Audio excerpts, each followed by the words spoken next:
April 18th, 1942. The deck of the USS Hornet pitches violently in rough seas, 650 miles from the coast of Japan. Lieutenant Colonel James Jimmy Doolittle watches as a B-25 Mitchell bomber, a plane never designed to take off from an aircraft carrier, roars down the impossibly short flight deck. This is a suicide mission by any reasonable standard. The planes are overloaded with fuel. The runway is too short.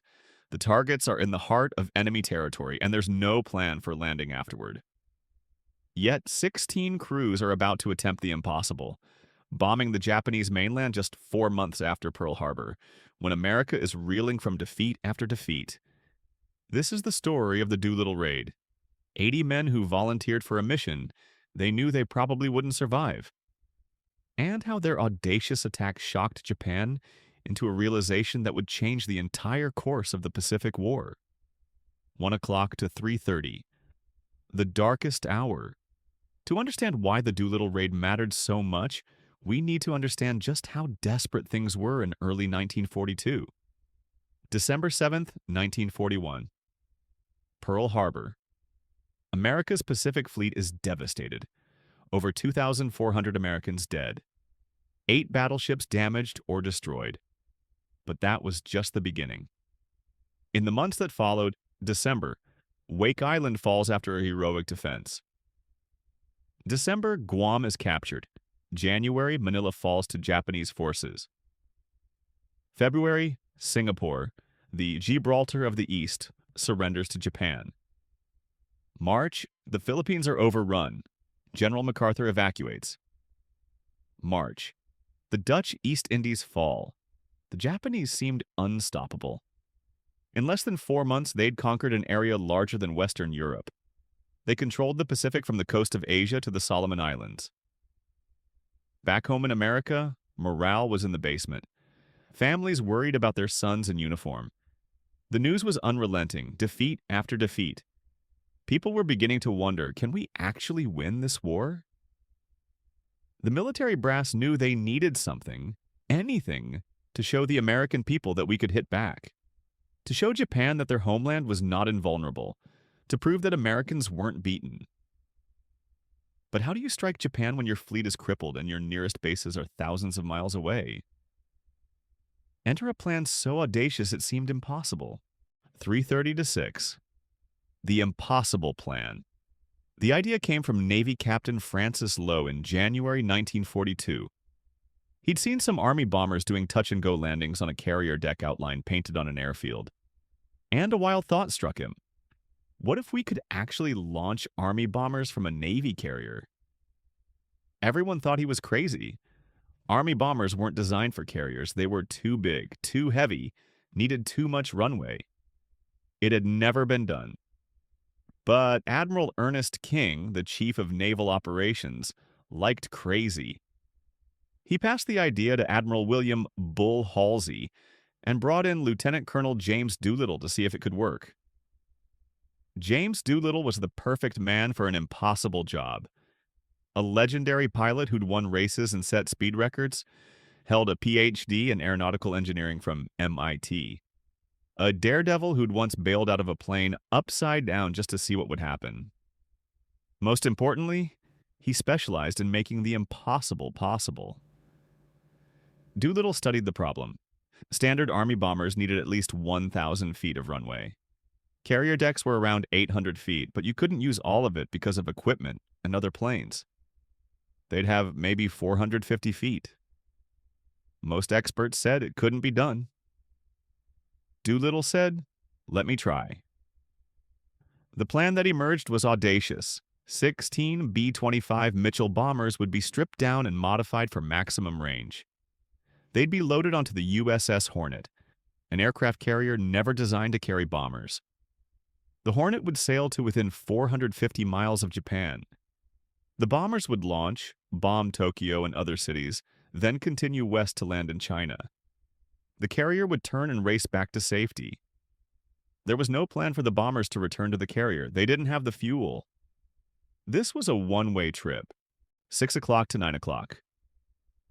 The volunteers.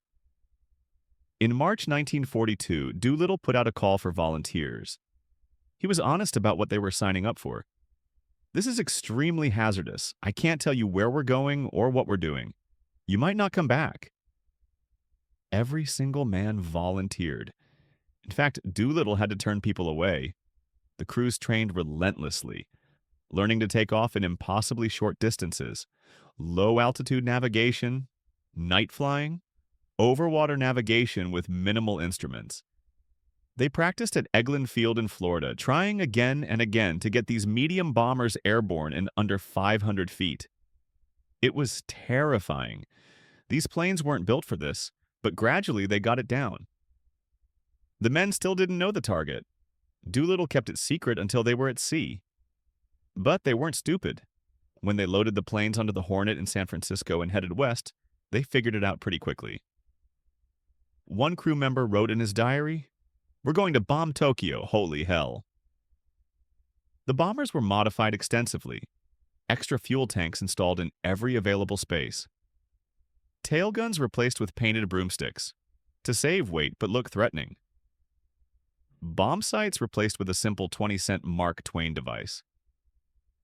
Everything non-essential stripped out. Each plane would carry 4 500-pound bombs, 3 high-explosive, 1 bundle of incendiaries. Not much, but it wasn't about destruction. It was about the message. On April 2nd, 1942, the Hornet sailed under the Golden Gate Bridge. 16 B-25s were lashed to her deck. Nobody in the cheering crowds knew those planes were headed for Tokyo, 9 o'clock to 12 o'clock. The mission. For 2 weeks, the Hornet sailed west, joining up with Admiral Halsey's task force, including the carrier USS Enterprise. The plan was to get within 450 miles of Japan, launch at night, bomb at dawn, and escape to China in daylight. But on the morning of April 18th, everything went wrong. 7:38 a.m. A Japanese picket boat spots the American task force, still 650 miles from Japan, 200 miles farther than planned. The Americans sink the picket boat, but it's too late. They have to assume Japan has been alerted. The task force is now in extreme danger. Every minute they stay, Japanese bombers could be heading their way. Admiral Halsey signals Doolittle, "Launch planes." To Colonel Doolittle and his gallant command, good luck and God bless you. The problems are stacking up. They're launching 10 hours early in daylight instead of darkness. They're 200 miles farther out, meaning they might not have enough fuel to reach China.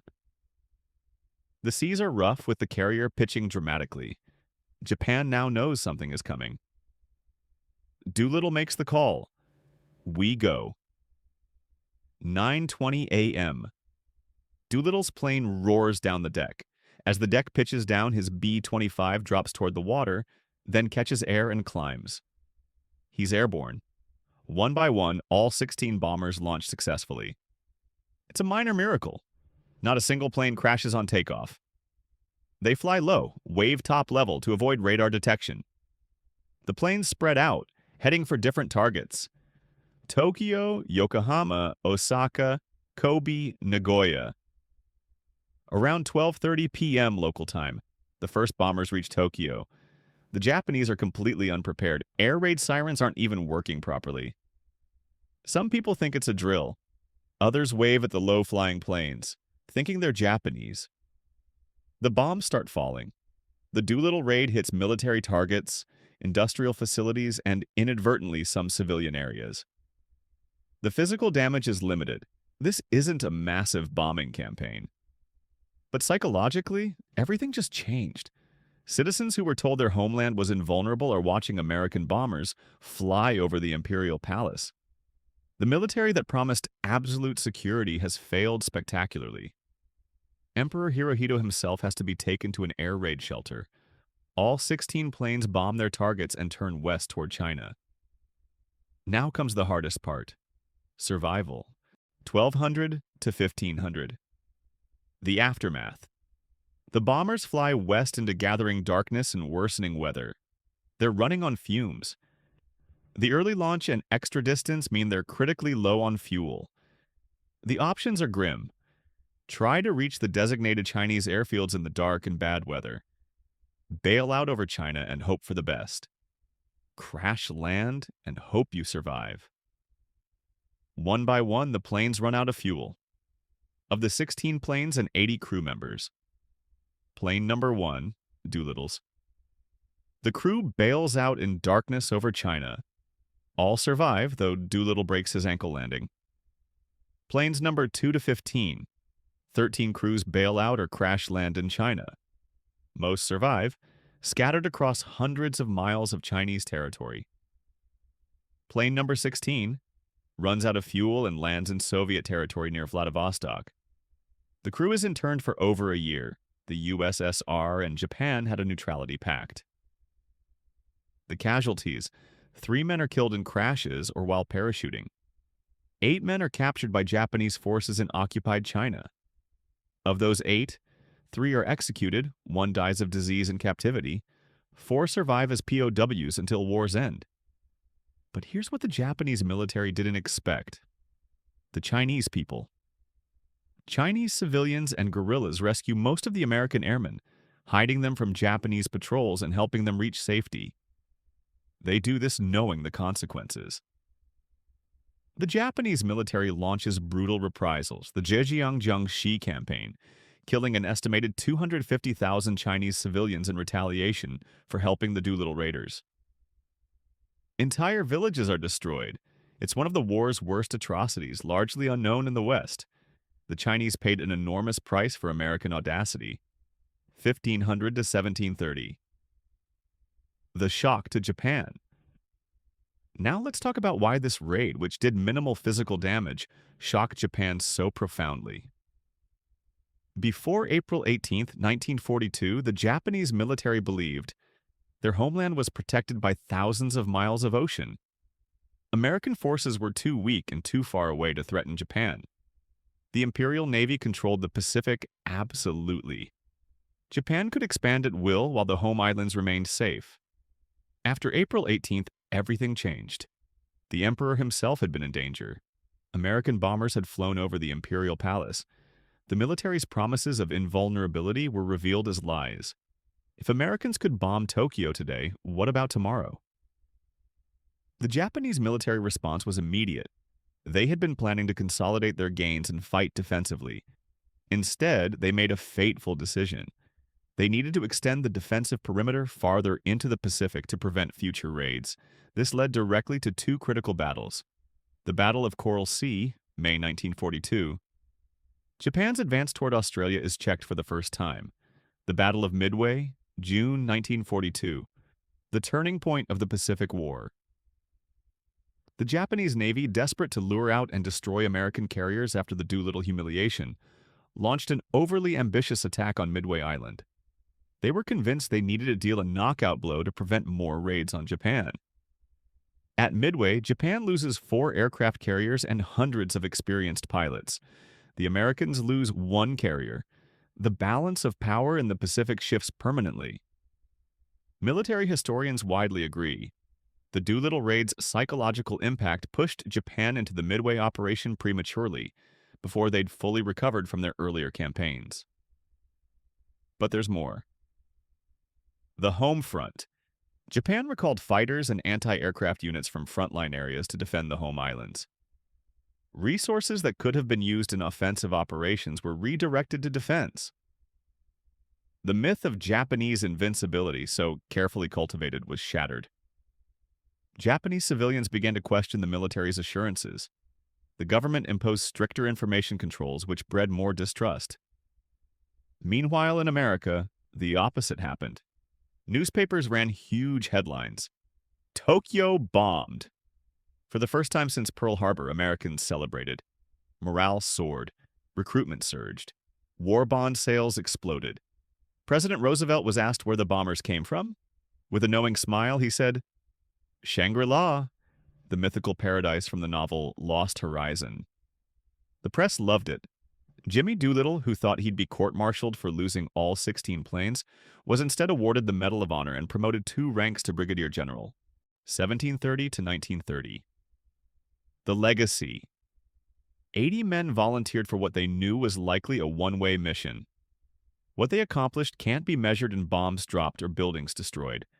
The Doolittle raid proved several things.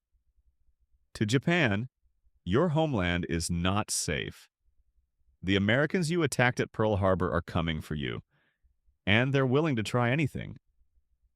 To America, we're not defeated. We can hit back. We will hit back, and we're just getting started. To the world, the Japanese advance could be challenged. American innovation and audacity could overcome seemingly impossible odds. The raid cost Japan something irreplaceable: the initiative. After April 18, 1942, Japan was reacting to America, not the other way around. The human cost was real. 3 raiders killed in the mission, 8 captured, 3 executed, 1 died in captivity. An estimated 250,000 Chinese civilians killed in Japanese reprisals. Countless Chinese civilians who risked and gave their lives to save American airmen. The surviving raiders became brothers for life. They held annual reunions for decades, toasting their fallen comrades. The last reunion was in 2013 when only 4 remained alive. The last surviving Doolittle raider, Lieutenant Colonel Richard E. Cole, Doolittle's co-pilot, passed away in 2019 at age 103. But the legacy lives on. Every time America faces a seemingly impossible military challenge, someone invokes the Doolittle spirit. Find a way, take the risk, show the enemy that nothing is off limits. The B-25 Mitchell bomber became one of the most produced American aircraft of World War II.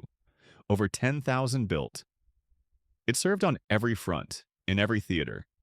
And it all started with 16 planes doing something everyone said was impossible. 1930 to 20. Conclusion: 80 men, 16 planes. One impossible mission. The Doolittle raid didn't win the war. The physical damage to Japan was minimal. But wars aren't just won with bombs and bullets. They're won with will, with morale, with the belief that victory is possible. On April 18, 1942, Jimmy Doolittle and his raiders gave America that belief. And they gave Japan a realization that would haunt their military for the rest of the war. The Americans weren't beaten. They were only beginning to fight. 4 years later, American B-29 bombers would fly over Japan regularly. Not 16 planes sneaking in on fumes, but hundreds at a time with fighter escorts from bases across the Pacific. The Doolittle raid was the first strike. It wouldn't be the last. To the 80 raiders who volunteered for Mission Impossible and to the Chinese civilians who paid such a terrible price for American audacity, we remember. Closing music, archival footage of B-25s and the raiders. I'll never forget the day I volunteered. Doolittle asked us to step forward if we wanted to go on a dangerous mission. Every single man stepped forward. That's the kind of men they were.